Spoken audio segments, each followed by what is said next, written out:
سلام تخاتلت نايز channel كما يتخونوا تبوك تكونوا ناي وترو تميتنايو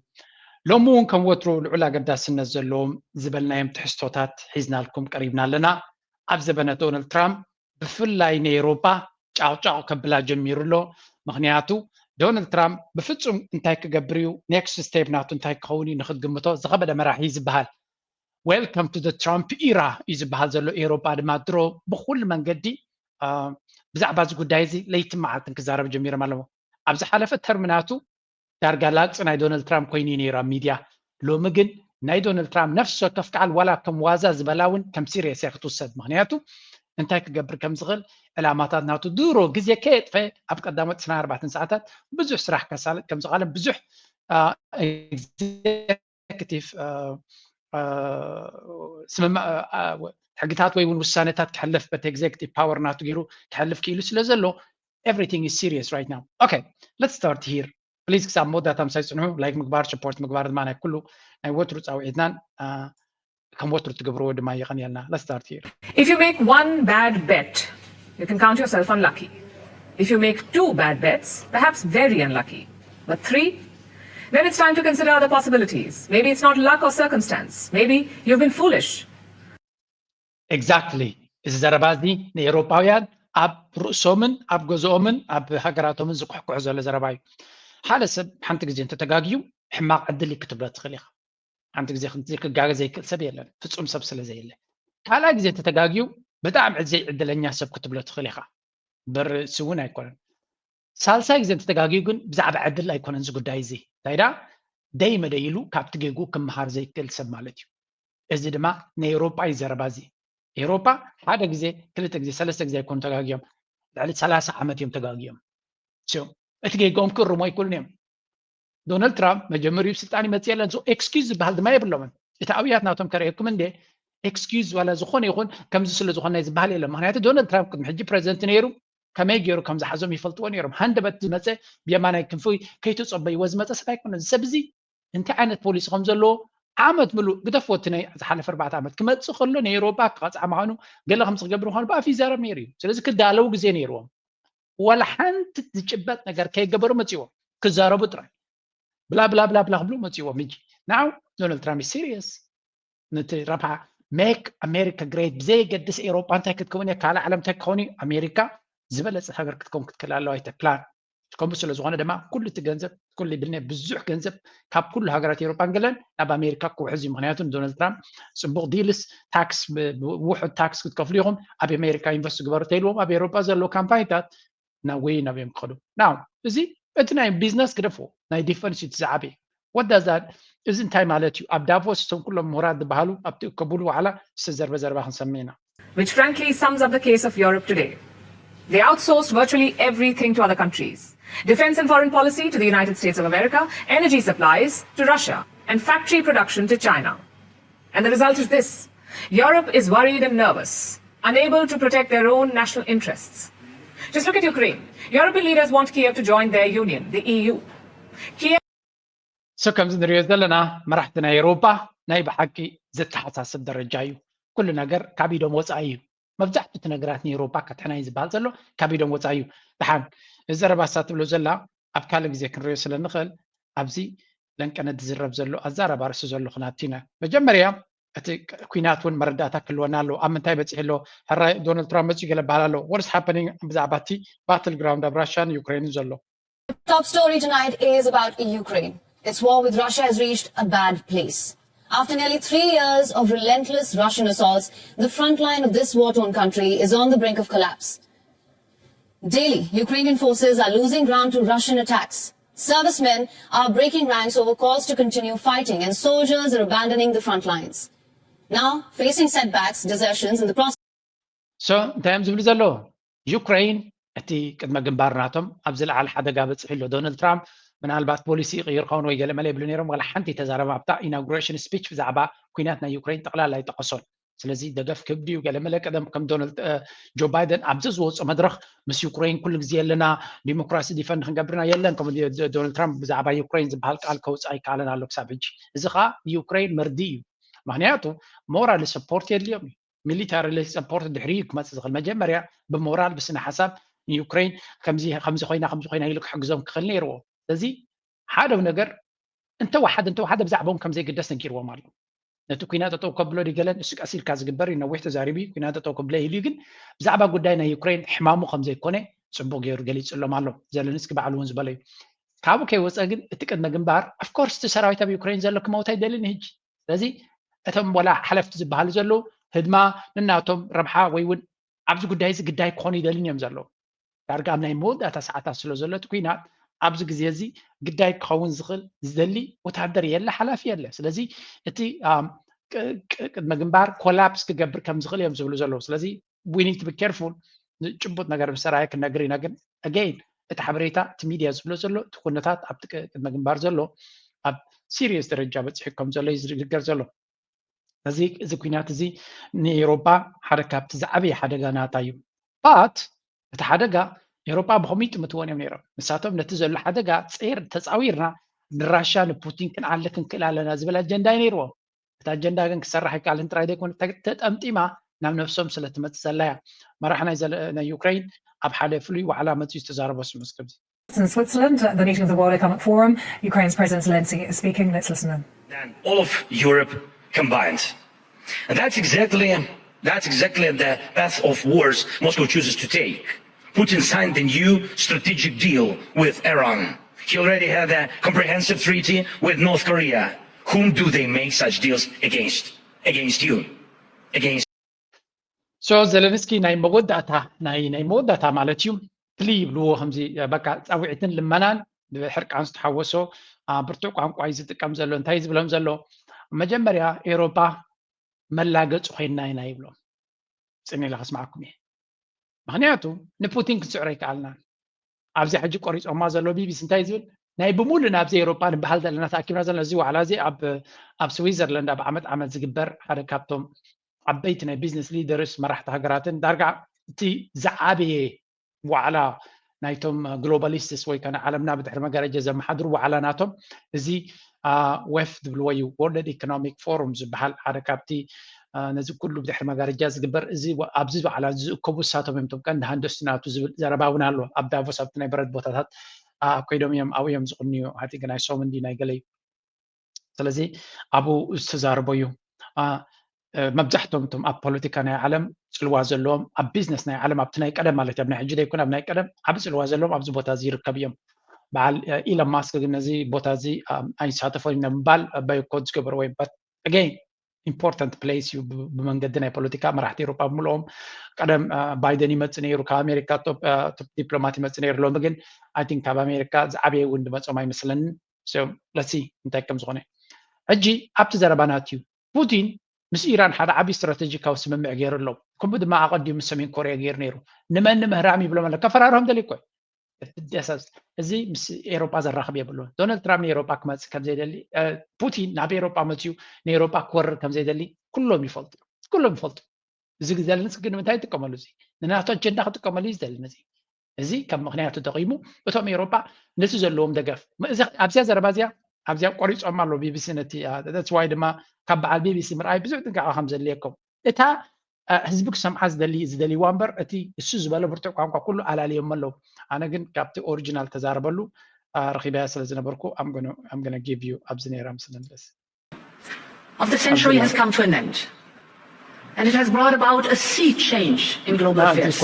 Europe needs its own version of the Iron Dome, something that can deal with any kind of threat. We can't rely on goodwill from a few capitals when it comes to Europe's security, and whether it's Washington, Berlin, Paris, London, Rome, or after Putin kicks the bucket, some. So እንታይ ዝብሎም ዘሎ ኤውሮጳ ናይ ነፍሳ አይሮን ዶም ሚሳይል ዲፈንስ ሲስተም ከም ናይ እስራኤል የድልያ ኣሎ ዶናልድ ትራምፕ ከንታይ ኢሎም ዘረባናቱ ኣሜሪካ ናታ አይሮን ዶም የድልያ ኣሎ ሚሳይል ዲፈንስ ሲስተም ነቲ አይሮን ዶም ዝበሃል ኣብ እስራኤል ዘሎ ኣሜሪካ ሰሪሓቶ ንነፍሳ ግን የብላን ኣሜሪካ what a shocking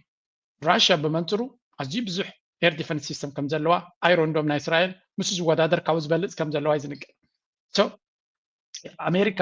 ሞር ኣብ ዲፈንስ ናታ እዚ እንታይ ዘርእየካ ከም ቀደም ፀብለልትነት ከም ዘይብሎም ተረዲዎም ኣላ ኣሜሪካ ንባዕሎም ከም ናይ ቀደም ከም ዘይኮነ ዓለም ናይ ቻይና ይኹን ናይ ራሽያ ሚሳይላት كبتنهم كم زغل ترديوم more air defense system أم نفسنا خنقبرينا يبلو جي أمريكا realization أوروبا هنتبلو نحنا غانا نايدلنا أمريكا راح نجزاين خلينا so this is هذا سبوق ريتيز بامزلو زلنسكي كنك تصلوا تغليقة أوروبا زنا تومير اليوم يرو نزلنا خد قبر جن ماسيو جزية ليكا جنزب ليكا عمية ليكا كلت ليكا so that's gonna take very long time جن اتوسانا موسامونا قداسيو تايز بلامزلو أبزي حنتي دونالد ترامب مش دونالد ترامب أبصبو كونديشن كم زي اللو بزي خاتفلت imaginary democrat in Moscow someday. And we need to make sure no European country is dependent on a single energy supply, especially not Russia. Right now, things are on our side. President Trump is going to export more energy. But Europe needs to step up and do more long-term work to secure real energy independence. You can't keep buying gas from Moscow while also expecting security guarantees, help, and backup from the Americans. again it's زربا كله تاك أم نفسه كم زرباناتهم ولا تمر حين كوميشن ندونالد ترامب كي يقيموه لا تدون قيم تزارب مخنياتو نيروبا ملو بملو أمريكا كم جزءاتنا أمريكا خمسة لأوروبا وزي خط فلت أب عالم تايز بالد تيورلو مني جزائيخا مني تقطع صارناتك نخد فلت تدلي خايبلو نماني خاطر حمزة تدليب تكتحميو زي تدلوي ونزفرهاك نسيزكو عصرك ስለዚህ ገለ ካብኡ ክትከስሮ ትኽእል ነገር ኣለካ ማለት እዩ ኣብ ኣታዊኻ ዝኣቱ ድዩ ኣብ መናብሮኻ ዝኣቱ ድዩ ኣብ ምክልኻልናትካ ድዩ ኣብ ገለ ነገርሲ ከረኻኽበልካ ኽእል ማለት እዩ ኤውሮፓ ንኣሜሪካ ብፍላይ ዶናልድ ትራምፕ ንክሓምዩ ብፍፁም እዮም ዘይክእሉ ብዝዋን እዚ ኣብ ዕፁ ገዛ ኣብ ሚድያ ብዘይብሉ ብጣዕሚ እዮም ብዛዕባኡ ሕርቃን ዘለዎም እዩ ዝበሃል ብዙሕ ግዜ ድማ ኣብዚ ከምኡ ኢሎም ክዛረቡ ከለዎም ፅና ኣለና ኣብ ደገ ወፂኻ ግን ንዶናልድ ትራምፕ ክትሕጉስ ኣለካ እንታይ ይብሎም ኣሎ ሕጂ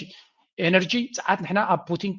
ኣብ ሓደ ሃገር ክንምርኮስ የብልናን ኣብ ራሽያ ክንምርኮስ የብልናን እንታይ ክትገብር ኣሜሪካ ትምርኮስ ኣለኻ ኣሜሪካ ዳ ይኮነት ኣቢዩስ ትገብረካ ዘላ ልዕሊ ኩሉ ራሽያ ብናፃ ብሕፁር ዋጋ ንዓመታት ይባትካ ኢንዱስትሪ ናትካ ትሃንፀሉ ነርካ ናይ ኣሜሪካ ምስ መፀ ግን ኢንዱስትሪ ናትካ ይዓኒ ኣሎ እቲ ክውንነት ኣይኮነን ዝዛረብ ዘሎ ግን ንዶናልድ ትራምፕ ንምሕጓስ እዩ ዘረባ እዚ ኤነርጂ ኣሜሪካ ክትበናያ ኣብ ራሽያ ካብ ትፍለዳ 3 ዓመት ጌርካ ኣለኻ ኩሉ እቲ ዘረባ እንታይ እዩ ንዶናልድ ትራምፕ ንምሕጓስ እዩ ንዶናልድ ትራምፕ ንምሕጓስ ማለት ድማ እዚኣ ኣብዚ ኣርእስቲ እዚ ኩሉ ሰብ ክርዳእ ዘሎ ብፍላይ ኣብ ኤውሮጳ ዘሎ ኤውሮጳን ዶናልድ ትራምፕ ክሕጉሱ እንድሕር ኮይኖም ነታ ኤውሮጳ ክዕንውዋ ክኽእሉ ኣለዎም ምክንያቱ ነዳዲ ናይ ኤውሮጳ ገዚኦም ቁጠባናቶም ክቕፅል ኣይክእልን እዩ ናይ ኤውሮጳ ኢሊት ይፈልጥዎ እዮም እዚ ምሁራት ናይ ኤውሮጳ ክኢላታት ናይ ቁጠባ 10 ግዜ ይዛረብዎ ዘለው እዩ ነዳዲ ካብ ኣሜሪካ ገዚኦም ቁጠባ ናይ ኤውሮጳ ክቕፅል ኣይክእልን እዩ ኢንዱስትሪ ናይ ኤውሮጳ ክቕፅል ኣይክእልን እዩ ክወዳደር ኣይክእልን ኣብ ዓለም ደረጃ ብውሕዱ ማዕረቲ ካምፓኒታት ኣብ ኣሜሪካ ዘሎ ኣብ ቻይና ዘሎ ናይ ፀዓት ዋጋ ክንዱኡ ክረኽቡ ክኽእሉ ኣለዎም ካብ ራሽያ ድማ ከምኡ እዮም ዝረኽቡ ነይሮም ከምቲ ኣሜሪካ ተፍርዮ ከምኡ እዮም ዝረኽቡ ነይሮም ቻይና ካብ እዮም ዝረኽብዎ ዘሎ ነዳዲ ዘለዎም እዩ ነዳዲ ስለዘይብሎም ብሕሱር ካብ ራሽያ ወሲዶም ከምቲ ኣሜሪካ ውሽጣ ትገዞ ዘላ ልክዕ ከምኡ ማዕረቲ ዋጋ ትሕቲ ዕዳጋ ስለ ዝገዙ ዘለው ተወዳዳርነት ናቶም ላዕሊ መፅኡ ኣሎም ካልኦት ሃገራት ድማ ከምኡ ኤውሮጳ ግን 30 ዕፅፊ 40 ዕፅፊ ካብታ ኣብ ኣሜሪካ ዝሽየጡ ዘሎ ነዳዲ ገዚኻ ምስተን ፋብሪካታት ናይ ኣሜሪካ ክትወዳደር ኣይትኽእልን ኢኻ ስለዚ ተን ካምፓኒታት ኣብ ኤውሮጳ ዘሎ እንታይ ገብረን ፋብሪካታተን ኣብ ኤውሮጳ ዘሎ ዓፅየን ንኣሜሪካ ክኸዳየን ወይ እውን ቻይና ክኸዳየን ወይ እውን ኣብ ካልእ ዓለም ክኸዳየን ምክንያቱ ተወዳዳሪ ክትከውን ኣለካ ኣብዚ ዓለም ክትነብር ነዚ ክርዶ ዘይክእል ኤውሮጳዊ መራሒ ኣሎ ክብል ኣይክእልን እየ ግን እናፈለጥካ ጥፋት እዩ ዘሎ አንጻር ዶናልድ ትራምፕ ደው ክብሉ ስለ ዘይክእሉ እታ ፕሬዚደንት ናይቲ ኮሚሽን እውን ክትዛረብ ከላ ክስማዓኩም እየ just wrong. For example, the Prime Minister of Slovakia is not seeking access to the US gas, but does not lose hope to enjoy US security umbrella. And Europe must have a seat at the table when deals about war and peace are made. And I'm not just talking about Ukraine here. This should be the standard. Europe deserves to be more than just a bystander. With its leaders reduced to posting on X after an agreement has already been made. Europe needs to shape the terms of those deals. ኤውሮጳ ካብቲ ኩርሲ ካብቲ ጣውላ ከም ዝረሓቐትን ኣብቲ ጣውላ ድማ ወሳኒት ሃገር ከም ዘይኮነት እዩ ዝንገር ዘሎ ብናይ ብሓቂ ዝሕዝን እዩ ሓቂ ሓይሽ ሓቂ ዝዛረብ ዘሎ ዋላ እኳ ዕላማ እንተለዎ ፅቡቅ ገይሩ ተዛሪብዎ እዩ እዚ ድማ እቲ ክውንነት ኣብ ባይታ ዘሎ እዩ ብኩሉ ሚድያ እስከንርአዮ በዚ ናይ ጥራይ ኮነ ናይ ጀርመን ሚድያ ሪፖርት ዝገበረካ ንርአ ናይ ብሓቂ ኤውሮጳ ኣብ ዘበነ ዶናልድ ትራምፕ መይ መፈፀምቲ ከይበፅሕ ይድፍራሕ ዘሎ ምክንያቱ ዶናልድ ትራምፕ ብላፊንግ ከምዚ ተህዲድ ዝገብር ዘሎ ዝሕሱ ዘሎ ዘፈራርህ ዘሎ ይመስል ነይሩ ግን not really ዶናልድ ትራምፕ ሲሪየስሊ ንጉዳይ ናይ ኤውሮፓ ቀዳምነት ክህቦ ከም ዘይኮነ እዩ ዝንገር ዘሎ እዚ ከዓ ንኤውሮፓ ሴኪሪቲ ናቶም ብፍላይ ልዑል ሽግር ክፈጥሮ ኣሎ Trump is certainly wasting no time. On his first day of work, the president has pardoned almost all of the January 6th rioters. He's taken the U.S. out of the World Health Organization. And I want to talk about the future of Europe with you, which basically means the future of most people here. Right now, all eyes are on Washington.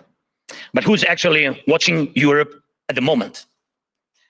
That's the key question for Europe, and it's not just about So, ኣብቲ ኮንፈረንስ ናይ ወርልድ ኢኮኖሚክ ፎረም ከለዉ ይዛረቦም ዘሎ ኣብቲ ኮንፈረንስ እዚ ከለና ኩሉ እቲ ዓይንናን ልብናን ኣብ ኣሜሪካ እዩ ዘሎ ዶናልድ ትራምፕ እንታይ ይገብር ዶናልድ ትራምፕ እንታይ ይውስን ይኸውን the whole focus ናይ ዓለም ኣብ ዳቮስ ኣኪቦም ከለዉ ኣብ ዋሽንግተን ዲሲ ናይ ዶናልድ ትራምፕ ውሳነ ነይሩ ስለዚ እንታይ ማለት እዩ ብዘይገድስ ክንዲ ምንታይ ካልኦት መራሕቲ ናይ ኤውሮጳ መፂና ኣብ ዳቮስ ኣኪብና ኣለና ኣሜሪካ ኩሉ ዓይንን ፎከስን ኩሉ ኣገዳስነት ኣብ ኣሜሪካ ዘሎ ንኤውሮጳ ዳመን ይከሓል የላ ብሎም ብጣዕሚ ፅቡቅ ሕቶ እዩ ዝሓቶም ዘሎ እቶም መራሕቲ ክዛረቦ ዝግባይ ግን መራሕቲ ዘለዋ ኤውሮጳ ኣብዚ እዋን እዚ ማክሮን ዓመት ግዜኡ ዝቆፅር ዘሎ ካብ ስልጣኑ ክርአ ናይ ጀርመን ድማ ተጓሒፉ ኣሎ ናይ ዩኬ ተቐባልነት የብሉን ስለዚ እቲ ኤውሮጳ ዝበሃል እተን ዓበይቲ ክውስና ዝኽእላ መራሕቲ ኤውሮጳ ሃገራት ኤውሮጳ መራሕትናትን የለውን ስለዚ ኤውሮጳ ኢረለቫንስ ብቅልጡፍ ናብ ዘይተደላይነትን ወይ እውን ኣብቲ ጣውላ ተሰማዕነት ከም ዘይብላ ትኸውን ከም ዘላ እዚ ነዊሕ ገይሩ ግን ሕጂ እቲ ኩነታት ኣዝዩ ንፁር እናኾነ ይመፅእ ኣሎ ማለት እዩ ideas. It's about people, first of all, about how they will live in a world that's constantly changing. 20 hours ago, President Trump's inauguration took place in Washington, and now everyone is waiting to see what he will do next. His first executive orders have already shown clear priorities. Most of the world's now thinking, so what's going to happen to their relationship with America? What will happen? So, Donald Trump ከባቢ ሚእቲ ዝኸውን ኤግዜኪቲቭ ኦርደርስ ክገብር ከሎ ኣብቲ ሕግናቱ ድማ ድሮ ቀዳምነት ናይቲ ምምሕዳር ናቱ ፅቡቅ ገይሩ ፅሒፍ ኣሎ ኤውሮጳ ዝበሃል ድማ ኣብቲ ቀዳምነት ናቱ የለን ስለዚ ኣሜሪካ ቀዳምነት ናታ ሴት ገይራ ኣላ ናብ ቻይና ፎከስ ክትገብር ምዃና ኩሉ ዘድልያ ናብ ቻይና ምዃኑ ገሊፃ ኣላ ኤውሮጳ ኮምፕሊትሊ ኣብቲ ፒክቸር የላ እዚ ከዓ ንኤውሮጳ ሓውሲ መርዲእ ክትብሎ ትኽእል ኢኻ ፅቡቅ ገይሩ ዘስማዖም ዘሎ ዝኖም ደጊፉ to alliances, to support, to trade. How does President Trump plan to end wars? But no one is asking these kinds of questions about Europe. And we need to be honest about that. When we in Europe look at the United States as our ally, it's clear they are an indispensable ally. In times of war, everyone worries, will the United States stay with them? And every ally worry about that. But does anyone in the United States worry that Europe might abandon them someday, might stop being their ally? The answer is no. Washington. እዚኣታ ዝዓበየት መርዲ ድማ ነዚኣ ይኸስማዓኩም ደልየ ነይረ ኣብ ኤውሮጳ ኣብ ዝኸድናዮ ዋዕላ ኣብ ዝኾነ ይኹን ኩነታት ኣሜሪካ ከይትገድፈና ብጣዕሚ ኢና ንጭነቕ ነፍሲ ወከፍ ኣባል ናይቲ ኔቶ ዝበሃል ኣሜሪካ ከይትገድፍ ኣሜሪካ እንተገዲፋትና ክግምትዎ ይክእሉን እዩ ከጋጥሞም ዝኽእል ፀገም ኣብ ኣሜሪካ ኤውሮጳ ከይትገድፈና ኢሉ ዝሓስብ ሰብ ኣሎ ዶ እዩ ዘሎ ትሕቶ ትመልሲ ግን ብዙሕ ኮለል ከብለኩም አይደልን ኢሎም የለን ኢሎም ኣሜሪካ ያሬት ኤውሮጳ ትገድፈና እዮም ዝብሉ ዘሎ ኤውሮጳ መኽሰሪት እምበር ጥቕሚ ዘይብላ ገይሮም ሪኦም ኣብ ሴኪሪቲ ኣፓራተስ ካብ ኤውሮጳ ክመፅእ ዝኽእል መፍትሒ የለን ወይ እውን ረብሓ የለን እዮም ዝብሉ ዘሎ ስለምንታይ ከምኡ ይብሉ ኣለዉ እስከ ኤውሮጳ ካብ ኣሜሪካ ብፍፁም ክትከይድ ከም ዘይትኽእል ገይሮም ማሕተም ሃሪሞምላ እዮም ንኤውሮጳ እቲ ዝዓበየ ስጋኣት ናቶም ራሻ እዩ ምስ ራሻ ድማ ኣብ ኩናት ከም ዝኣትዉ ገይሮም እጂ እቲ ዝበለፀ ነገር ካብዚ ናይ ሴኪሪቲ ፀገም ንኽወፁ እንታይ ክልተ ምርጫ ኣለዎ እቲ ሓደ ዓብ ወታደራዊ ዓቕሚ ናቶም ከማዕብሉ ኣለዎ ምስ ራሻ ክወዳደር ዝኽእል ምስ ዓለም ክወዳደር ዝኽእል ማለት እዩ እቲ ካልኣይ ከ እቲ ዝቐለለ እቲ ዝጠዓመን እዩ ሰላም ምስ ራሻ ክገብሩ ኣለዎ ሰላም ክገብሩ ይደልዩን እዮም ዘለዎ እዚ ኩናት ምስ ራሻ ረብሓና ኣሜሪካ እምበር ንዖም ከም ዘይኮነ ይፈልጡ ኣለዉ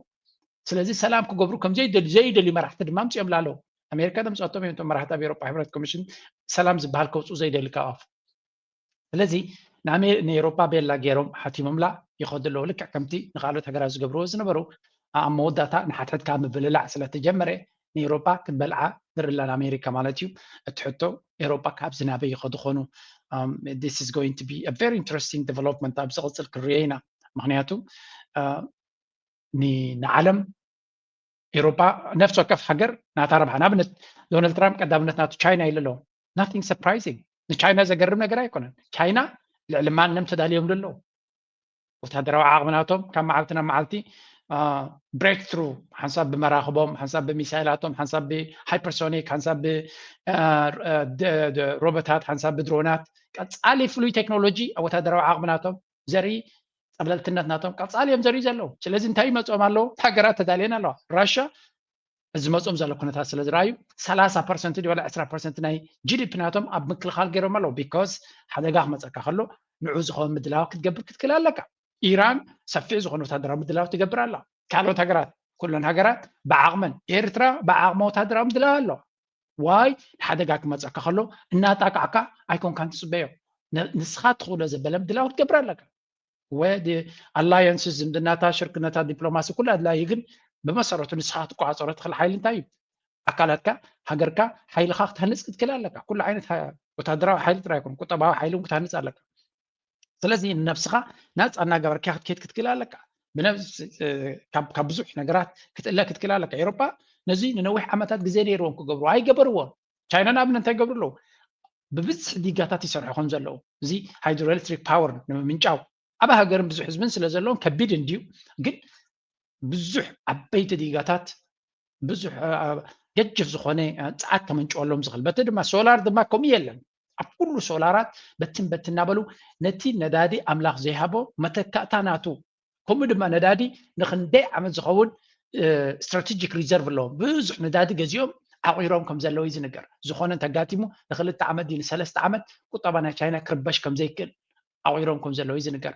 እዚ እውን እኹል ኣይኮነን ምስ ራሽያ ብመስኖ ዝመፅእ ናይ ቢልዮንስ ኢንቨስትመንት ገይሮም ቀጥታ ናቹራል ጋስ ጋዝ ካብ ራሽያ ተበጊሱ ዝኾነ ይኹን ከይዓንቀፎ ናብ ቻይና ክመፅእ ከም ዝኽእል ገብር ኣለዉ ኩሉ እዚ እንታይ እዩ ኣሜሪካ እንታይ ዓይነት መኻልፍ ክትገብር ትኽእል ስለ ዝግምቱ ዘለዉ they are trying to really ከመይ ጌርካ መፍትሒ ትረክብ ይፅዕሩ ኣለዉ ኤውሮጳ እንታይ ገይራ nothing ኣይ ሶላር ኢንቨስት ገይሮም ናይ ሶላር ገይሮም ኣይ ምስ ካልኦት ሃገራት ገይሮም ናይ ካልእ ዓይነት መሻርክቲ ኣይ ዲጋታት ሃኒፆም ሃይድሮኤሌክትሪክ ፓወር ኣይ ነቲ ናይ ቀደም ኒኮላራዊ ዝነበሮም ቦታ ንኣብነት ጀርመን ወላ ሓንቲ ገበረት እዚ ኩሉ ዓመታት ፑቲን ራሽያ ዶናልድ ትራምፕ ክመፅእ ክእል እዩ ዶ ገለ ዶ ምስ ራሽያ ከምዚ ክንገብር ኢና ቻይና ከምዚ ክብሉ ከለውስ ኣብ ዓዶም ዝኾነ ነገር ኣይገበሮም እዚ እቲ ሪያሊቲ ድማ እዚ ሕጂ ንሪኦ ዘለና ኩነታት ኮይኑ ኣሎ እቲ መርሕነት በዓል እዚኣ ድማ ዝገበርዎ ርኡይ ድኽመት ምዃኑ ኢና ንርኢ ዘለና wants to join the EU and the NATO, but Russia won't let them. And what is Europe doing about it? They're letting America take the lead. US military aid to Ukraine is $66 billion. EU military aid to Ukraine is $48 billion. Imagine that. The European Union has 27 countries. So 27 countries together are spending just 70% of what the US is spending alone. ቸም ወታደራዊ ሓይሊ ንኣብነት ዩክሬን ኣበይ እያ ዘላ ኣብ ኤውሮጳ እያ ዘላ ኣብ ዩክሬን ክፍጠር ዝኽእል ሓደጋ ንመን ይቀንዲ ክሃርም ዝኽእል ንኤውሮጳ ክሃርም ዝኽእል ቨሪ ሲምፕል እዚ ናይ ቀዳማይ ክፍሊ ሕቶ የዛረብ ዘለኹ ዶናልድ ትራምፕ ድማ ንሰብ ብናይ ቀዳማይ ክፍሊ ደረጃ እዩ ዝዛረብ ኩናት ናይ ራሽያ ንዓና ውቅያኖስ ሰጊሩ ይመፀናን እዩ ንዓታቶም ይዝልብልብ ኢሉ ስለዚ ንኩናት ናይ ዩክሬን ሓደጋ ንመን እዩ ንኤውሮጳ እዩ ሰብዮም ክኸፍልዎ ዝግባእ ዝብል ሲምፕል እዚ ሮኬት ሳይንስ ኣይኮነን ኢትስ አ ቨሪ ሲምፕል ፋክት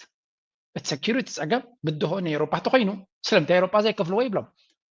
ከምዚ ዝተበከለ ቆልዓ ስድ ዝኾነ ቆልዓ ግቡእ ክገብር ዘይደሊ ኩሉ ግዜ በኽዩ ድሌቱ ክረክብ ዝፍትን ኤውሮጳ ከመዮም ኮይኖም ፀኒሖም ራይወዚ እዚ ኩናት ናይ ዩክሬን ኦፍኮርስ ኣሜሪካ ትረብሓል ነይራ ዋላቲ 48 ቢልዮን ናይ ኤውሮጳ ናበይ ከይቱ እንተልካ ናብ ኣሜሪካ ይኸይዱ ግን መንግስቲ ኣሜሪካ ድማ ኣይገብርን እየ ክብል ይኽእል እዩ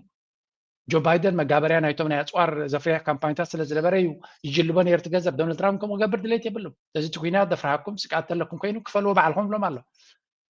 እቲ ዝሕዝን ክፋሉ ኸ እቲ 66 ቢልዮን ናይ ኤውሮጳ ናይ ኣሜሪካ ማለት እዩ እዚ ሚሊታሪ 166 ቢልዮን ኣብ ካምፓኒታት ናይ ኣሜሪካ እዩ ኢንቨስትድ ኮይኑ እዚ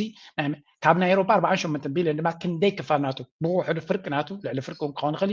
ኣብ ኣሜሪካ ይከይዱ እቲ ገንዘብ ስለዚ እዚ ገንዘብ እዚ ብምሉእ ናብ ኣሜሪካ ከይዱ ካብ ኣሜሪካ ማፅዋር ዝገዝኡ ዘለዉ ናቶም ኢንዱስትሪ ክሃንፁ ስለዘይከኣሉ ኣይ ናይ ኤነርጂ መተካእታ ክትከፍት ኣይ ናይ ኣፅዋርቲ ካልእ ክትገብር ዝኾነ ይኹን ስትራቴጂክሊ ንነዊሕ ዝጥምት መርሕነት እንተለካ ኮይኑ መንገድኻ ከተጣጥሕ ትኽእል ናይ ቻይና ብለኩም ፀኒሐ ናይ ራሽያ ብለኩም ፀኒሐ ኣብ 2014 ኣብ መንጎ ራሽያን ኩናት ናይ ዩክሬን ጀሚሩ ነይሩ ኣብ 2014 ኣብ ክሪሚያ ዝበሃል ተዋጊኦም ነይሮም ካብ 2014 ውዕል ክገብሩ ከለዉ መራሕቲ ናይ ኤውሮጳ ይፈልጡ ነይሮም ግዜ ገዚኦም ነቶም ዩክሬን ኣሰልጢኖም ድሕሪ ግዜ ኩናት ክጅምሩ ምዃኖም ይፈልጡ ነይሮም ፑቲን እውን ይፈልጥ ነይሩ ይጥርጥሮም ነይሩ ፑቲን ግን እንታይ ገይሩ ሃገሩ መሰረታዊ ዘድልያ ኩሉ ባዕላ ከተፍሪ ከም ዘለዋ ፋይናንሻል ኢንፍራስትራክቸር ይኹን ናይ ኢንተርኔት ይኹን ኩሉ ነገር ወላ ኣብ ዓለም ዝበለፀ ይንግበር መሰረታዊ መግብና ድዩ ኩሉ ዘድልየና መሰረታዊ ቀረባት ኣብ ሃገርና ክንገብር ኣለና ብምባል ነተን ካብ 2014 ክሳብ 22 ንራሻ ፅቡቅ ጌሩ ኣዳላዲልዋ ይበሃል ስዋይ ድማ እቲ ዝወረዶም 20,000 ዝኸውን እገዳ ከምቲ ዝድለ ከምቲ ንሶም ዝሓሰብዎ ክረኽምሻ ዘይከኣል ተዳልዩ ፀኒሑ ወላ እውን ልዕሊ እቲ ምድላው መቕፃዕቲ እንተገበረሉ እቲ ሃገር ክትቅፅል ዝኻለት ግን ተዳልዩ ስለ ዝፀንሐ እዚ ኩነታት እዚ ክመፅእ ምዃኑ ይፈልጥ ስለ ዝነበረ ስለዚ ንሳቶም ተዳልዮም እንታይ ገይሮም ናቲንግ ሓንቲ ፋብሪካ ናይ ኣፅዋሮም ካንፁ ይከኣሉ ስለዚ ኤውሮጳ ባዕላ ኣብ ዝኹዓተቶ ጉድጓድ ተኣቱ ከም ዘላ ኢና ንርኢ ዘለና እተን ዝሓለፈ ዓመታት 5 ዓመት ተደመሩ ሕጂ 5 ዓመት ድማ ሓንቲ ዘይብቅዕቲ ናይ ኤውሮጳ እንትርፎ ንጥፍኣት ንቅድሚት ከተምፃእ ዘይትኽእል ፖለቲከኛ ትመርሖ ዘላ ስለዚ again what do you expect The result? They are at the mercy of Donald Trump. He has promised to end the war in Ukraine. His allies have also called for cutting off military aid. If that happens, Ukraine may lose. And the EU will have to watch helplessly from the sidelines. Even Zelensky knows this. He wants Europe to have its own security policy, maybe even its own Iron Dome. So ብሓፈሻ ዘለንስኪ እቲ ኩነታት ኣትሪሩ ተዛሪቦም ንሰመፀን ኢና it's true እቲ ኩነታት ርዩ እቲ ካውን ዝግበኦ ዝነግሮም ዘሎ ግን ሰማዒ ረኸበን ወይ እውን ኣብዚ እዋን እዚ ዘረባ ጥራይ ክኸውን ዝኽእል እቲ ውፅኢት እቲ ክውንነት ናበይ ክኸይድ ከም ዝኽእል nobody knows እስከ ካብ ዩክሬንን ራሽያን እቲ ህዝቢ እንታይ ይደለ ኣሎ ንስማዕ ኣብዚ Trump's inheriting several foreign policy crises, including the war in Ukraine. Leaders in Moscow and Kyiv would have been closely watching his comments about a deal to end the conflict. Zelensky wants to make a deal. I don't know if Putin does. He might not. He should make a deal. I think he's destroying Russia. So,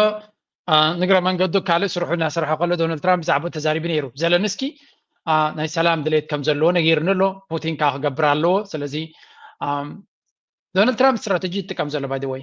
ብዛዕባ እቲ ኩናት ከም ዘይግደስ ብምግባር ክልቲአን ሃገራት ተገዲሰን ሰላም ክጓያ ከም ዝኽእላ ዝገብረን ዘሎ ፕራዮሪቲ ናተይ ኣይኮነ ወላ ቀፅሉ እቲ ኩናትኩም ኤውሮጳ ንሓተትኩም ተባልዑ ንሕና ሜክ ኣሜሪካ ግሬት ናትና ክንገብር ኢና ዝብሎም ዘሎ ስቴትመንት ኹም እዩ That's why they have to find a way. ተዘይለ ክልቲኦም ተተሓሒዞም ክትጠፍዩኹም ዝዓይነቱ እዩ ዝዛረቦም ዘሎ They're not making a deal. I think Russia's going to be in big trouble.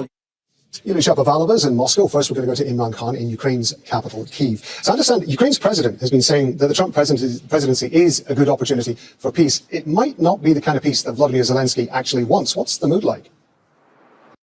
ኣብ ዩክሬን ዘሎ ሰብ ዘለንስኪ ፑቲን ምናልባት ሰላም ከምፃልና ይኸውን ይብል ነይሩ እንታይ ዓይነት ሰላም ከምፃሎም ዝኽእል ግምት ኣለዎም ድዩ እስከ ኣብ ኬቭ ኣብ ዩክሬን እንታይ ዓይነት ስምዒት እዩ ዘሎ ይብሎ ኣሎ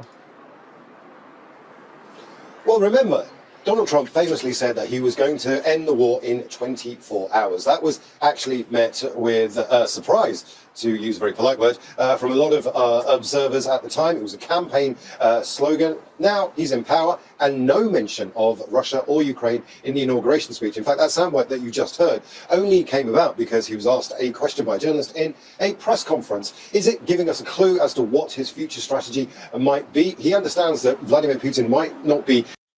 So, Donald Trump ነታ ኣብቲ እዋን ምርጫ ብተደጋጋሚ እንታይ ይብል ነይሩ ኣብ 24 ሰዓት ክፈትሖ ይብል ነይሩ ነቲ ኩናት 24 ሰዓት ቃል ከማና ይውፅኣላ ኣብዚ ከማን ስለተሓተተ ጥራይ እምበር ብዝኾነ ይኹም ብዛዕባ ኩናት ናይ ዩክሬን ክዛረባ ኣይከኣለን ስለዚ እታ ቀዳመይቲ መብፃዕናቱ ወይ እውን እታ ታዲድናቱ ዝነበረት ድሮ ፈሺላ ከም ትፈሽል ነጊሩ ነይሩ እዩ 24 ሰዓት እኳ ክኸውን ኣይክእልን ኢሉ ግን ከም ሕሱም እዩ 24 ሰዓት ኣይወዘለኒ ሓንቲ ቴሌፎን ኮል እያ ተድልየኒ እናበለ እዩ ከም ሕሱም ፈኪር ኣላ ዝኻ ሃይፐርቦሊክ ይብልዎ እቲ ናይ ዶናልድ ትራምፕ ኣጋኒንካ ናይ ምዝራብ ኩነታት ኢና ንርኢ ነርና 24 ሰዓት ኣይኮነ ቀዳሞት 100 መዓልቲ እውን እንተገበሮ እዩ ዝባሃል ዘሎ ውብልቲ 6 ወረዲ ይኾን ዘሎ ክንደይ ግን ኣትሊስት እቲ ዘይምግዳስ ብዛዕባ እቲ ኩናት ነቲ ኩናት ንኽውድእ ኣገዳሲ ስጉምቲ ኮይኑ ይስማዓና ብዛዕባ ይዛረብኒ ዘሎ ሂ ደዝን ኬር ንኣሜሪካ ሜክ ኣሜሪካ ግሬት ኣጌን ኣጀንዳ ናተይ እዩ ስለ ዝበለ ኤውሮጳ በዚ ቅፅሉ ይክእሉን እዮም ፑቲን እውን ክቅፅል ኣይክእልኒ ሶ ንኔጎሲሽንስ ዝበለፀ ዕድል እዩ ኮይኑ ይስማዓኒ ምናልባት دايما لي شلل دبلوم زلو the easiest person to deal with. He thinks he may well be able to get Vladimir Zelensky to come to some sort of agreement to get to the negotiating table, but it's going to be very, very difficult. Here in Kyiv, though, people are very cynical. They're hopeful that the war will come to an end after 3 years, but there's a lot of cynicism still. In my opinion, we shouldn't expect anything good from him, because we all know who Trump is. In my opinion, he's a criminal who came to power. I think many So, okay, good luck with that. In times of Luzalo, Cap Donald Trump ጽቡቅ ክመፅእ ከም ዘይክእል ኢና ንፅበ ኩናት ጠጠው ክብል ይደልዮም ግን ዶናልድ ትራምፕ ሓደ ገበነኛ እዩ ስለዚ ካብ ገበነኛ ፅቡቅ ነገር ኣይንፅበና እዮም ዝብሉ ዘለው I hope ከምዚ ዓይነት attitude ኣብቶም መራሕቲ ናቶም ኣይህልውን እዩ ምክንያቱ ዘረባ እዚ ዶናልድ ትራምፕ ክቆጥዕ ዝኽእል ዘረባ ምዃኑ ፍሉጥ እዩ literally እዛ ዘረባ እዚኣ እንተሰሚዑዋ ዶናልድ ትራምፕ ብዛዕባ ዩክሬን እውን ገለ ክብል ከም ዝኽእል ምክንያቱ ኢጎናቱ ብቐሊሉ ክትንከፍ ዝኽእል ምዃኑ እዩ ዝንገር people will agree with me, so I think negotiations will favor Russia. Day and night I pray to God for peace, and the main thought in my head is give us any truce, under any circumstances. It's enough. زياد حكي إذا سبيت تبلا زلا زياد حكي أب يوكرين كتلو دخل أنا زبل أنا سيدنا عملاق ليتم معال تنزل لي وبجاخ سلام أوردلنا بزي قد سنتاي تقدم كنت سلام أوردلنا أبي كوينو يمزارب زلو تريساتاتيتي مع سبي ميت زلو بزي نايب حكي كم زي زربا زي تكون زلو زبز احنا نتوكنات ريزلنا سلام زليا حجر حزبي تفعل هلكيتي زفصم زلو سلازي سلام تمزيت خالد دحرونكم مريت كو سب كنبرو لي خات تدليون بر سبكات في مريت نمني of course نتوم وانا تسب اجندا نتجنزب زخفلو زلو تحتاتهم يخطواقالهم زلا سخام استفاخات مريت زياده بقليلو نسون كحزوي يقلون بري حزب خات في مريت هاي ترجمو زي مالت نلزيوك تواقعت خلي خاقد مواقعت خاتف تلتالك نراشا كسعروا خمزي كله كل عينت calculation سيزن اقرام زلو راشا كسعروا عي كلونيو وتهدراو سبلتنا تالو بس عزب الله وكال حيل الله كل نقر الله يوكرين توكينات متنزلوا حمتونو كساراناتهم إنها قرده مسعرهم دما زي ترفي انت دي تسعرهم دما ترقم زي بالله حقر حيزهم يوم ترفيز بعضل سلازي ازو كينات تتوكبل نترابحنا يوكرين والمخاني زنقر زلبات زا سبيت تبلو زلا من ما يسمع يايو So now it's all about finding pressure points on Vladimir Putin, on Zelensky. That'll be what Trump's advisors will be talking to Donald Trump about. But as we've seen from all of his speeches when it comes to Russia and Ukraine, Donald Trump will do what Donald Trump does. And currently, that is unknown. Imran, thanks very much indeed. Imran Khan talking to us there from... So Donald Trump تايك جبر مخانو فلوتيو السدما ما لنا ما يفلطوني Donald Trump كمان بعلي فلطوني تايك مز جبر السدما حركاتي نقول وجنات فتينكا كتقمتو زي تقل سبسل زغوني على معالت تنسيو قال نجر قبل خليو تنسيل على معالت يوكرين كان اعتقاينا قبل خليو تنسيل ما تكوينات تو قبل بعد الحادثه اللي زلنسك قبل خليو لازم كله نجر كبر زغل بفصم متحاز زي بل مراحم مخاني اسوايد ما بصحات هجرات تنكا غاي نقالات ناتو زريو معناته زي سبزي تزل على سلطان اللو unpredictable دما انت كم زغبر بتويت جيرو كوينات كوج زغل مخاني مزفلت سلازي العلت تنكا غازد لي تم هجرات دما تم كونتات ناتو زردو بتنكا غايم زحزو نابنت راشا نبايدن بزعو زيهم اشمور ساعتو ليرا دونالد ترامب بجيجا انت دونالد ترامب حما غيزاربني شاينا قمو اذا خاص استراتيجي they know this guy لسه بزي تنقع في مخاني فلطيهم نتنقع في دما اي تناخفوني قا تديهم لهم ازي دما حجازي مخنياتو ميس كالكوليشن كم زي قاطم مس راشا يمزغبو ازي مس امريكا اذا خان حتى توي تقوم يا بيربا قل أنصارو زاربون قال ملن سلوزلو تنقرات دما ميديا دما أنصارو سلوزغونه راشا ممليسو ميديا يخاز كاتل زيناتات كاتل أنصارو ده تزارب كمليس يسأل على دونالد ترامب that's the problem. If we're going to get the view from Moscow, Yulia Shapovalova is live for us. Imran is suggesting there that the next stage will be to try to find pressure points on Vladimir Putin. The world is going to be watching very closely the dynamic between President Trump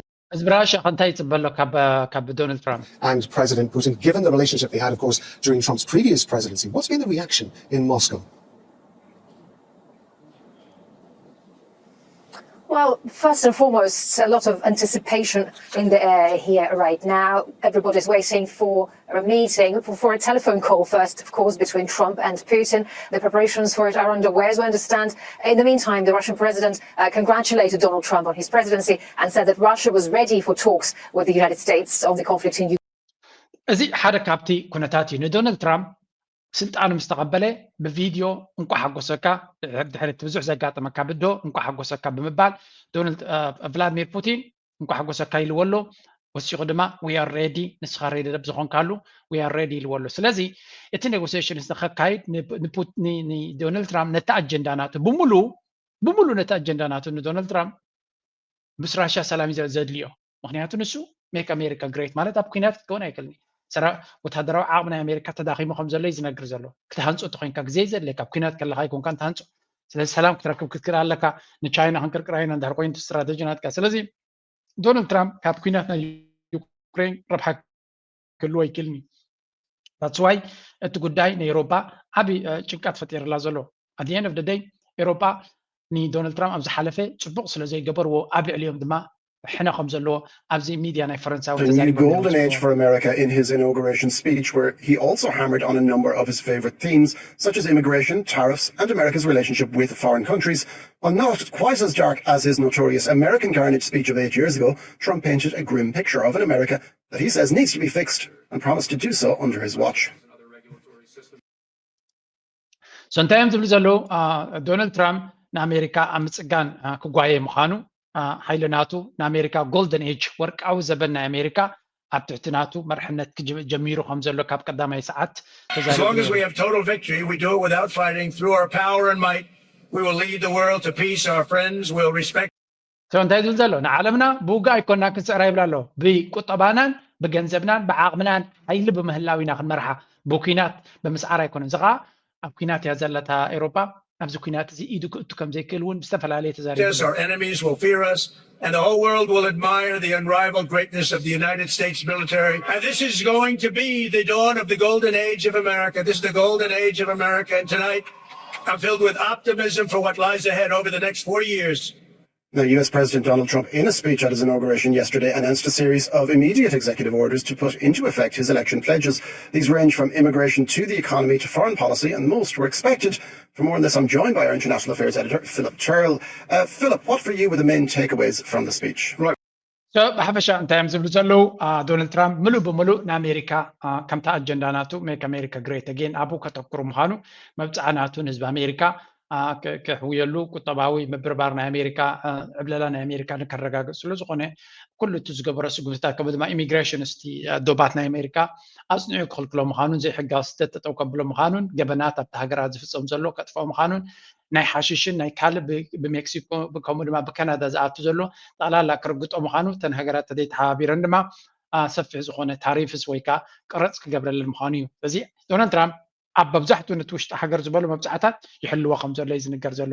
ኣብቲ ናይ ኤውሮጳ ጥራዩ ጠሊምዎም ዘሎ Well, I think we'll start with the form of the speech, shall we? Because this was a typical Donald Trump performance. Remember, Donald Trump is a showman. He's a television star. He likes to show off the public. We saw him signing all those executive orders in front of the public, throwing the pens into the crowd yesterday. So this is the showman Donald Trump who was back on the screen, back in the position that he believes is rightfully his. This was not a unifying speech. This was a very nationalist speech. This is a very vindictive speech. I think even a revenge-type speech by Donald Trump, doing as much as he possibly could to demolish the Biden administration. Sometimes ዝብሉ ዘለው እቲ ዘረባናቱ ዶናልድ ትራምፕ መጀመርያ ስታር እዩ ቲቪ ፐርሶናሊቲ ዝነበረ ኣብ ቲቪ ሓደ ቲቪ ስታር ዝነበረ እዩ ሃብታም ጥራይ ኣይኮነን ዶናልድ ትራምፕ ሾውማን እዩ ሾው ድማ ፅቡቅ ገይሩ እዩ ዝፈልጦ ነዚ ኩሉ ኤግዜኪቲቭ ፓወርስ ዝፍርሞ ዝነበረ ኣብ ቅድሚ ህዝቢ ኮይኑ እዩ ዝገብሮ ነይሩ ህዝቢ ድማ እቶም ደገፍቲ ናቱ ድማ ኩሉ ግዜ ኣብ ዙርኡ ክኾኑ ዝደልዩ because he makes them proud ነቲ ዝበሎ መብፃዕታት ኣብ ቅድሚኦም ኮይኑ ፈሪሙ ሕጊ ቀይረ የርእዮም ስለ ዘሎ they trust him more መሪፆምካ ኣብ ዋይት ሃውስ ምሳተኻ ገጾም ዘይትርእን 4 ዓመት ኮይንካ ግን ምሳኻ ክኸዱ ይክእሉም ዶናልድ ትራምፕ እታ ዝፈትዋ ክፋል ናቱ ምስቶም ቤዝ ናቱ ኩሉ ግዜ ክራኸብ እዩ ዝደሊ ራሊ ምግባር ኣብ ስቴጅ ረኺቡ ምሶም ከምዚ ክንገብርና ኢሎም ምስቲ ህዝቢ ምምያር በዚኦም ትፈትዎ ሶም ዋላ ምስ ተመረፀ ጥጠዋ ይብልኒ እጂ ነቶም ዝመረፅዎ ዋሽንግተን ምስ መፁ ኣብ ቅድሚኦም ነቲ ክንገብሮ ኢና ዝበሎ ኣብ ቅድሚኦም ፈሪምዎ ኣሎ እዚ እንታይ ዝገብር ዘሎ ሓደ ዓብይ ኮኔክሽን ምስቲ ህዝቢ ንሕና ዝመረፅናካ ድሌትና ናይ ኩላቶም ድሌታ ተግቢሩ ማለት ኣይኮነ ናይቶም ዝመረፅዎ بعبي يتن عبيت أجندة فزبالانجر كلن أبكر مين فريمو أبحق غير وانا على بتي سلطان البريزيدنت ناتون بايت خيط تصبي مالتي أنجي قال هيجنا له نقول أمريكا وكرب حيكونن دونالد ترامب حين يكفد كم جمرة ده ما ينقر له نتهم كلهم تارجت إتي ومزنا برا مجمرة نقول يوم أبقى دامي مع خالو دما كم كنا تاتون عبنت نودت أن علم ከምኡ ድማ እዚ ናይ ክላይሜት ገለመለ ዝብሎ ዝነበሩ ጠቕላላ ካክልትየን ንኣሜሪካ ስዒቡ ቀዳ ኣሎ ማለት እዩ። እዚ ከዓ ነቲ ናይ ዓለምና ኣካይዳ ብመሰረቱ ዝቕይር እዩ። ዶናልድ ትራምፕ ናይ ዓለም ኣካይዳ እዚ ግሎባሊስቲክስ ኣካይዳ ከምዘይኣምነሉን ብፍላይ እቶም ናይ ኣሜሪካ ንኩናት ዝጉስጉሱ ዝነበሩ ጀነራላት ይኹኑ ናይ ስለያ ክኢላታት ዝነበሩ ንኩላቶም እዚኣቶም ነቲ ናቶም ሴኪሪቲ ዲቴይል ዝበሃል ንዑ ኣልይዎ ኣሎ። ስለዚ ዶናልድ ትራምፕ ብዙሕ ስጉምትታት ክወስድ ዝኽእል ኣብ ውሽጢ ኣሜሪካ ጥራይ እዚ ኣብ ኤሮጳ ዝገብርዎ ዝነበሩ ኣብ ውሽጢ ኣሜሪካ ከምኡ ተገይሩ ኣብ ኤሮጳ እቶም ብዙሕ ግዜ ምስቲ ናይ ባይደን ኮይኖም ምስ በዓል ኦባማ ኮይኖም ዝላገፅሉ ዝነበሩ ንዓታቶም ኢትስ ጎይንግ ቱ ቢ ቨሪ ሲሪየስ። ኣነ እንታይ ዝብል ዘለኹ ዶናልድ ትራምፕ ኣብ G7 ክራኸቡ እንዲም ኣብ ገለ ፖይንት ክሰግድሉ ክጅምሩ እዮም ካብ ምሕር ፍርሂ ዝብለኩም ዘለኹ መራሕቲ ናይ ኤሮጳ ቅድሚ ሕጂ ኣብ G7 የነፅልዎ ከም ዝነበረ ይዝነገር በይኑ ከም ዝኸውን ክድረር ከሎ በይኑ ምስ ኮፍ ምባል ኣብዮም በዓል ናይ ማክሮን ከምኡ ድማ ናይ ፈረንሳ ናይ ፈረንሳ ከም ናይ ካናዳ እዚ ጃስቲን ትሩዶ ናይ ዓዲ እንግሊዝ እቲ ቦሪስ ጆንሰን ዝበሃል ካልኦት ኩሎም ኮይኖም ይላገፅሉ ንሓመይዎ ከሎ ቪድዮ ወፂ ነይሩ ይላገፅሉ እዮም ነይሮም። ኣብዚ እዋን እዚ ግን ፈርጌቲት ኣብ ድሕሪኡ እንታይ ክንገብረልካ ማይ ደኸነ ምፃልካ ኣሲስተንት ናቱ ክኾኑ እዮም። ምክንያቱ ዶናልድ ትራምፕ እንድሕሪ ቀይምካዮ ወይ ሕማቅ ተገይርካዮ ቃል ብቃላይ ዝወስዳ ፖለቲካ ዝበሃል የለን ክትስሕና ምዃናት ሃገርካ ፍሉጥ እዩ። ስለዚ ዶናልድ ትራምፕ እቲ ኣብ ሒዝዎ ዝነበረ ቂምታታት ወይ እውን ዝብድልዎ ዝነበሩ ሸለሊሉ ክገጥፎም ከም ዘይኮነ to be critical of the Biden administration, saying his election is a mandate to reverse a horrible betrayal, as he put it. There was also a lot about Donald Trump himself, about the man, about the fact that he had survived 2 assassination bids, including one where he said that he'd been hit in the ear but had survived, and it was God that had helped him survive that attack because that was his destiny to come back to the White House. Now, this speech, or the speeches that Donald Trump made yesterday were also very similar to speeches he's made in the past. That's to say there's a very simplistic language in there. This is something also that's very typical of Donald Trump, using simple adjectives to reach the greatest number of people. When you analyze the way Donald Trump speaks... Exactly. ካልእ ድማ ዶናልድ ትራምፕ ኩሉ ግዜ ክዛረብ ከሎ ብተራ ቋንቋ እዩ ዝዛረብ and that's why people like him. ህዝቢ ኣሜሪካ ዝፈትዎ እቶም ዝፈትዎ ማለት እዩ ኮምፕሊኬትድ መራሒ ይኮነን ከበድቲ ቃላትን ትርጉም ዘይብሎም ቃላትን ተጠቂምካ ብዓለም ኣይኮነን እኳ ይፅሕፎ ካልኦት እዮም ዝፅሕፎሎም ግን ዶናልድ ትራምፕ እታ ሲምፕል ቃላት እዩ ዝዛረቦም ነፍሲ ወከፍ ዝዛረባ ድማ ነፍሲ ወከፍ ሰብ ክርዳኣ ይኽእል እዩ ዳትስ ዋይ ድማ ኣየደናግሮምን እዩ ኮምፕሌክሲቲ ይፈጥርን እዩ ቀለል ዝበለ ዘረባ ህዝቢ ድማ ኢዝሊ ምሱ ኮኔክትድ ክኸውን ይኽእል እቲ ዋላ እኳ ሙሉ ህይወቱ ቢልዮነር ተነበረ ኣብ ቲቪ ሾው ስለዝነበረ ኣብ ሾው ኩሉ ግዜ ንሰብ ክስዕበቱ ኮይንካ ምስ ሰብ ክትመሃሰል ክትክእል ኣለካ ሪሌትድ ክትከውን ክትክእል ኣለካ ኣይ ቲንክ እቲ ኣብ ቲቪ ዝጥቀመሉ ዝነበረ ፐርሶናሊቲ ሒዙ ብምምፃእ ኣብቲ ፖለቲካ ኢፌክቲቭሊ ተጠቂምሉ ከምዚ ንሪኦ ዘለና ድማ ዶናልድ ትራምፕ ነቲ ኩነታት ሙሉእ ብምሉእ ማስተር ፉሊ ተፃዊትዋ ታሪካዊ ዝኾነ ምርጫ ተዓዊቱ ናይ ሓሶት መብፅዓ ከም ዘይኮነ ድማ ነተን ዝበለን ነተን ዓበይቲ ዝበለን ድሮ ኣብ ቀዳሞት መዓልታት ናቱ ከተግብረን ይጓየሎ ነቲ ተሪፉ ዘሎ ድማ ከምኡ ገይሩ ከሳልጦ ምዃኑ ዘእንፍት ምክንያት ኩነታት ንርኢ ኣለና ኤሮጳ ድማ ካብዚ ንላዕሊ ሻቅሎታ ይስምዖም ዩሮፕ ኣር ሪሊ ዲፕረስድ እዚ ኩነታት እዚ ንመራሕቲ ኤሮጳ እቲ ዝኸበደን ዝበርትዕን መድረክ እዩ ካብዚ ናበይ ክቕፅሉ እዮም እንታይ ከጋጥም እንታይ ክኸውን ትሕቶ ካልእ ኣርእስቲ ክኸውን ግን ብዓብዩ እዚ ኩነታት እዚ ልዑል ኣገዳስነት ዘለዎ እዩ ንሕና ድማ ከከም ኣገዳስነቱ ናራና ናብኣም ከነቕርቦ ክንፍትን ኢና ላይክ ምግባር ሰፖርት ምግባር ኮሜንት ምፅሓፍ ደገፍናትኩም ድማ ከም ወትሩ እናመስገና ናይ ሎም ኣርእስቲ ኣብዚ ክውድእ ክፍትን እየ ምዝያ ለበዋ ድማ ክገድፎ ናይ ኣፍሪካ ቁጠባዊ ዕቤት ዘገድሰካ እንተኮይኑ እዚ መልእኽቲ ዝስምዓዮ መጀመርያ ገንዘብካ ኣብ ስቶክ ማርኬት ኢንቨስት ትግበሮ ንክዓቢ ምክንያቱ ኣብ ባንኪ ኮፍ ኢሉ ዘሎ ገንዘብካ ባንኪ ዝጥቀመሉ ዘሎ ንኤሮጳ ንኣሜሪካን ድማ የማዕብለሉ ኣሎ ቁፅሪ 2 ንኣፍሪካ ክጠቅም ዝኽእል ክእለትን ፍልጠትን ንክንሕዝ ክንብገስ ኣለና ቢዝነስ ክንመሃር ክንክእል ኣለና ሎሚ ተተማሂርና ኣብዚ ምዕቡል ዓለም ኢና ድማ ንኣፍሪካ ክንጠቕማ ንኽእል